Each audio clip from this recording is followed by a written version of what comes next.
As we all know, there's been a fair few titles as of late that have been both rumoured and confirmed to be coming to the PC, as well as of course the Xbox One, which has led to some criticisms from people as well as some rebuttals to those criticisms. And one of the rebuttals that have been posed, including from myself, is that, look, the fact is, if you've got a high-end PC to already play games, you're probably not going to buy an Xbox One for games like Quantum Break or Recall. I mean, a couple of people might, if there's enough on there that's exclusive to the Xbox One and not on PC, but those people are probably in the minority.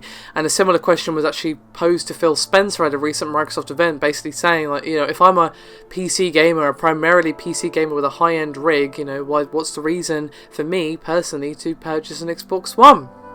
And Phil's answer was actually rather refreshing, and he said, quote, "You might not, and I'm not trying to trick you into buying an Xbox One for what I'm doing. I was actually asked by somebody, did you do Forza 6 Apex as a way of teasing the PC gamers with how Forza is so they'll go buy an Xbox One? No, that's not the plan. So they might not buy an Xbox One, and I want that to be okay."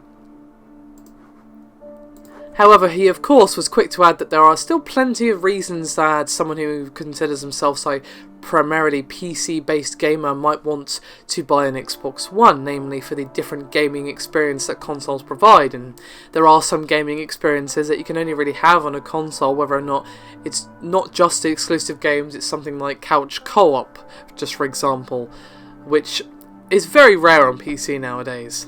And he said, quote, "I think there's something very unique about playing console games on my television. 10 feet away with a controller in my hand, you and I are sitting next to each other, each playing against each other or playing with each other. That is different from playing on my PC gaming rig from 2 feet away, playing with a keyboard and mouse or even a controller." And then he went on to say that, quote, "We're going to make the absolute best TV gaming console experience we possibly can. And if you decide that you want a PC gaming rig and to have an Xbox One, the fact that Microsoft has a presence in both of those places is going to make your life better." And then naturally pointed to features such as, the cross-play, shared save games, cross-system Xbox Live profiles, of course, as the potential benefits of Microsoft's investment in both platforms, and yada yada yada. And according to Phil, Microsoft's unique position in both PC and console markets is offering them an opportunity to kind of blur the lines between the two. And he said, quote, "This way, when you go and buy PC and Xbox One games, you're not going to feel like you're dealing with disconnected islands that don't understand the games you own, or where you are in those games, or what your achievements are in those games, and what you play with, but instead that we put you as the gamer at the centre of our platform and build our platforms around you." So yes, PC gaming and console gaming are very different. Of course, you and I could be playing the same game on different systems, but you might be playing on a couch sitting away from your big TV or whatever, and I might be playing it on a keyboard and mouse 2 feet away from my monitor, and we'll maybe be having different experiences.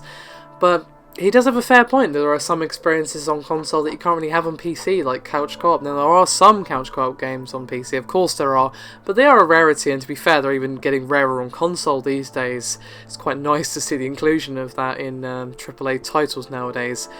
But it's nice to see that he's not only acknowledging the differences between the two, but also acknowledging that, hey, some people are probably not going to buy an Xbox One. He's not trying to trick anybody or whatever. And yeah, some of this is PR stuff, but Phil has earned a goodwill, I think, with gamers. He saved the Xbox One from the Don Matrick disaster, and I think he has earned a bit of trust when he talks about things such as this. And I want to see exactly how the future goes for both the Xbox One and the PC, and Microsoft is definitely in a unique position in being in both markets, and of course cross-system play and all that is nice, and they're recognising that, hey, they need to add a few little extras to kind of tempt you into buying an Xbox One if perhaps you are a PC gamer, and one of those ways is exclusive games, and other ways are certain features that you just won't find on PC.